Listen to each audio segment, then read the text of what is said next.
Briggs High School, and here's a sample of some of the stuff on the tape.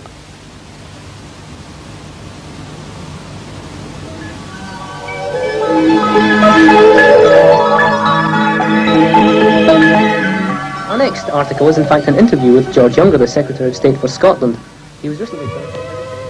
Hello, as Callum will have already told you, my name is Finlay McMillan, and this is my... Although Elvers, Celts, Gozzers, Pinkies and Tears may all sound like words from a different language, to the 4 million British fishermen they are just some of the... Hello and welcome to the second site. If you wanted the first site, I'm sorry, I'm afraid you've got the wrong site. Hi folks, it's time for the What's On spot. Hold on to your hats. Yes, and we start off with Dire Straits. Yes, they'll be making an appearance in Birmingham. So Alastair, what are some of the topics that you've covered in the magazine? Well, we've started off with a tour around the Houses of Parliament. Our local MP, Michael Hurst, as a new MP, was able to arrange for us to go around and interview him in the central lobby, the Houses of Commons, House of Lords, and really just talk about the life of a new MP in Parliament. And we've also interviewed, through our series Glasgow Smiles Better, been to various museums, including the Transport Museum, where we talked to one of the assistant keepers about the facilities available for the visually handicapped. How are you financed? Well, initially we started off with financial assistance from school concerts and school discos, but we've also walked the West Highland Way, which meant that we arranged it ourselves. It was a sponsored event, so many pence per mile, and we walked 95 miles and raised £100 from that.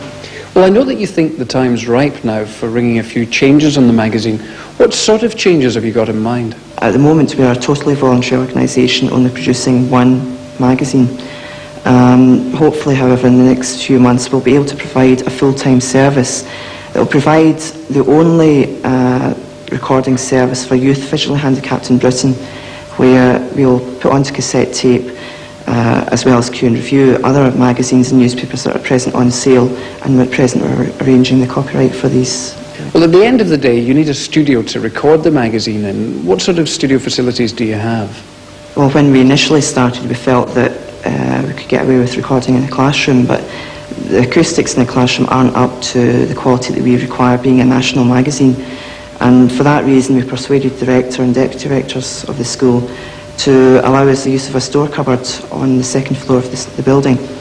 And thanks to the assistance of you and other members of the group, we transformed this web-ridden store cupboard into the glorious Technicolor acoustic room that we've now got. And on the 17th, they'll probably be playing in Edinburgh, although this venue has not been confirmed. Well, that's all, folks. Bye. The equivalent of the glossy magazine presses is this unassuming room in Glasgow city centre, where the cassettes are copied. One of the volunteers, Ian McMillan, explained the setup. Well, this room belongs to the Resource Centre, and there's adult magazines operate from here. So we get the use of it about once a month for a couple of hours in an afternoon to do our own fast copying, but lots of magazines get done here. Take me through the various stages then. What happens once my tape arrives here? Well, once it arrives, the tape is erased. We've got bulk erasers, small boxes really with a magnetic field in them. When you pass through, it wipes the tape. After it's erased, it's put into the fast copiers, and from there the master tape's put onto them very quickly, about 12 at a time we can do. From there it's put in the wallets, the address is flipped over, and it's sent off again.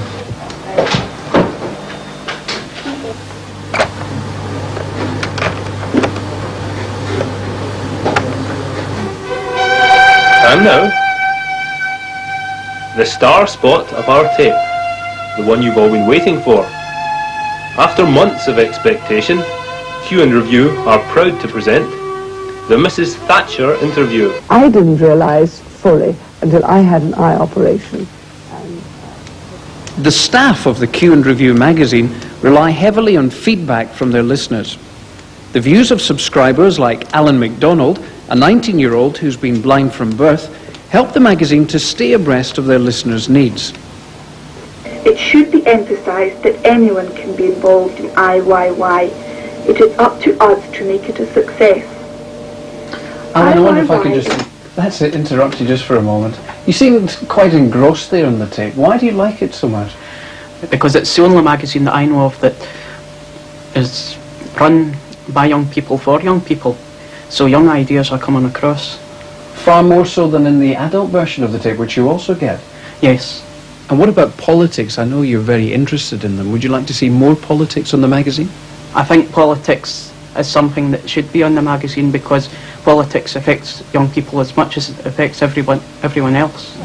What do you think that you'll take away from this experience when eventually you decide to move on? What has it taught you? It shows that you can help blind people and that they have the same interests as people, normal teenagers like us, and that we can stop their lives from being so sheltered. We can bring a bit of our lives and with the excitement and things to do into their lives. Should you be lucky enough to win £5,000, the big overall prize, how would you spend that?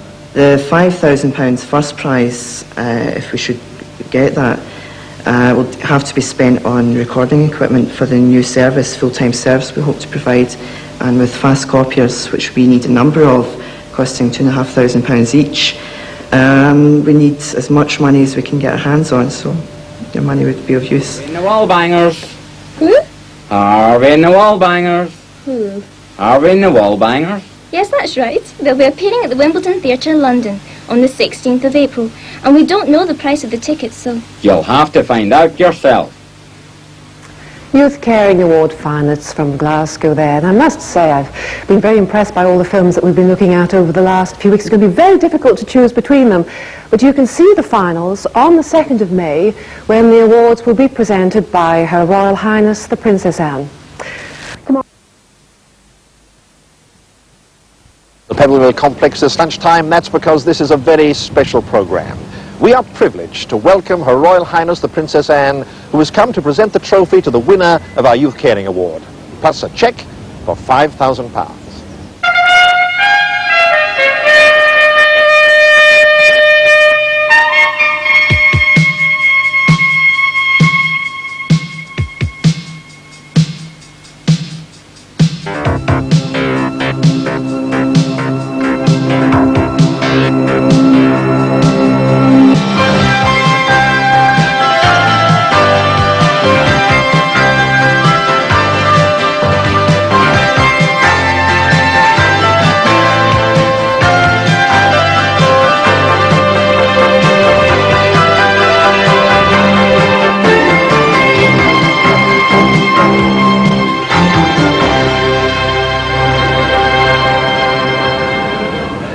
And welcome to an important occasion here at Pebble Mill. Not only is this the penultimate programme in the current series, but it's the day on which we discover which of these young people will carry off the trophy which recognises their concern and compassion for others.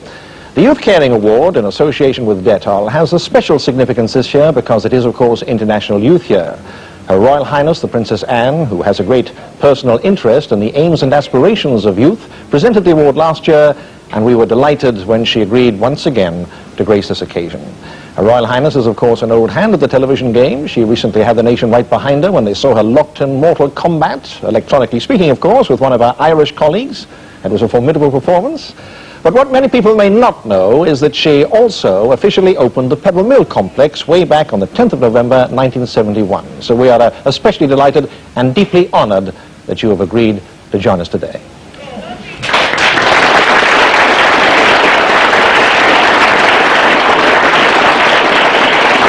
Well, Her Royal Highness arrived at the Pebble Mill building a short while ago, and she was immediately escorted by Peter Hercombe, the editor of the Pebble Mill at One programme, and David Wayne, the controller of the building, to view the Pebble Mill Heritage Tapestry.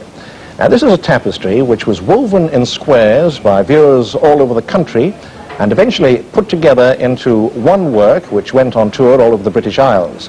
And three of the squares, incidentally, were woven by Pebble Mill presenters, Marion Foster, Paul Coia, and our late colleague, Donnie MacLeod. The tapestry will eventually reside at Chatsworth in Derbyshire. Her Royal Highness was then escorted to view the latest innovation at the Pebble Mill building. This is what we call our paint box. She first met three of the gentlemen whose job it is to operate it, And the gentleman in the checked shirt there, that's Bob Cosford, sat down to demonstrate how it works. This is an electronic gadget which allows us to present on the screen maps and drawings without having to produce them first of all on paper or cardboard. They can be simply scribbled out on a glass sheet, and then the dimensions or colors change at will. It makes it a much simpler process, a much more time-effective one, and most important of all, of course, a much more cost-effective one too.